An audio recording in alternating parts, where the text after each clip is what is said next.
বাংলাদেশ আজকে 100% জিতবো ভাই। আজকে 100% জিতবো। মানে আজকে একটা সুখবর আছে বাংলাদেশের জন্য। তো ১ম দিন কিন্তু সৌম্য সরকারকে আর লিটন দাসকে কিন্তু ওপেনিং নামানো হইছে। তো তারা কিছু করতে পারে নাই, ব্যর্থতা। আর হচ্ছে আজকে হচ্ছে যে আপনার নাজমুল হোসেন শান্ত খেলবো না। নাজমুল হোসেন শান্ত, লর্ড শান্ত আজকে খেলবো না।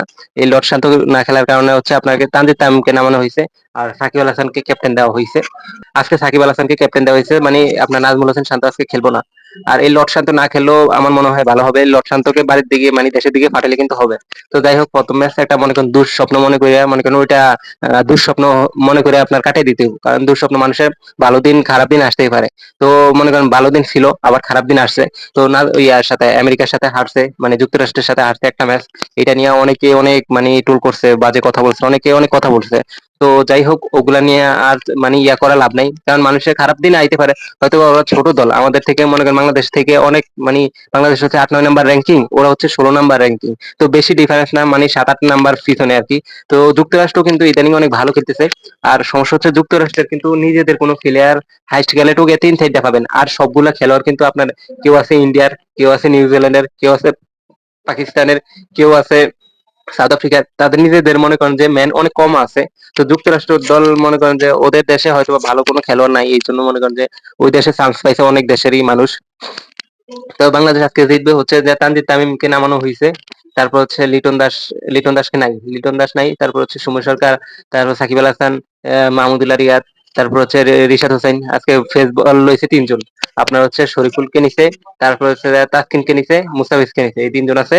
আপনার হচ্ছে যে ফেস বল, ঠিক আছে। আপনার ওরা চিন্তা করছে কি, বাংলাদেশেরা প্রথম চিন্তা করছে যে আপনার মানে ওই যদি ওদের সাথে আমরা এই বোলিং দিয়ে খেলতে পারি, 2টা বোলিং দিয়ে খেলতে পারি, মানে যেটা রাখছে বিশ্বকাপের জন্য তারা এক্সট্রা ভাবে রাইখা দিছিল তাসকিনকে আর হচ্ছে তানজিদ সাকিবকে রাইখা দিছিল, যেন মানে বিশ্বকাপে ভালো কিছু করতে পারে। এই জন্য একটা চমক দেখানোর জন্য কিন্তু তাসকিনকে রাইখা দিছে। তো যাই হোক, দেখতেছে যে মানে ছোট দল হিসাবে কিন্তু ওই যে আমেরিকা দলটা কিন্তু অনেক হার্ড হয়ে গেছে। তো ওদের সাথে যদি আমরা এইভাবে হারি, তো আমাদের ম্যান বসায় রেখে তো আমাদের কোনো লাভ নাই। তো বাংলাদেশ আজকে অনেক পরিবর্তন আসবে এবং ভালো খেলবে এই আশাটা করি। আর যেন মানে এরকম দিন আর না আসে কোনো বাংলাদেশের। একটা কথা কি মনে করেন যে এই যে ওর নাম কি শান্ত, এই শান্ত কিন্তু আপনার হচ্ছে যে আমি মনে করি যে ওরা টি-20 তো দুর্গত, ওয়ানডে ওর টেস্টে তো ভালো খেলতে পারে না। আর হচ্ছে যে ওয়ানডে ওরা নিয়ে কি লাভ বলেন? তারপর হচ্ছে টি-20ও খেলতে পারে না। আর বাংলাদেশ দলটা যদি আজকেও ম্যাচটা হারে, মনে করবেন যে আর কোনো ম্যাচ জিততে পারবে না। তবে আজকের ম্যাচটা কিন্তু খুবই গুরুত্বপূর্ণ, খুবই গুরুত্বপূর্ণ। দেখেন ছোট দল হিসাবে কিন্তু মানে ওরা যেই যতটুকু ভালো খেলছে, তারা দেখেন যে মানে বোলিং কোন ব্যাটিং কোন অনেক ভালো খেলছে। তবে বাংলাদেশের ব্যাটিং লাইনটা যদি আরেকটু ভালো করতে পারে, তবে আমি মনে করি বোলিং এর দিকে কোনো সমস্যা নেই। কারণ যুক্তরাষ্ট্র দল হিসেবে আমরা আমাদের রান কিন্তু মিনিমাম 200 রানের চেস করতে পারতাম, বা চেস করার মানে একটা দায়িত্ব ছিল, কিন্তু তারা সেই জিনিসটা পারে না। তবে বাংলাদেশে কিন্তু আরেকটু ভালো খেলা অবশ্যই দরকার। তবে বাংলাদেশ আজকে জিতুক, এই দোটাই করি।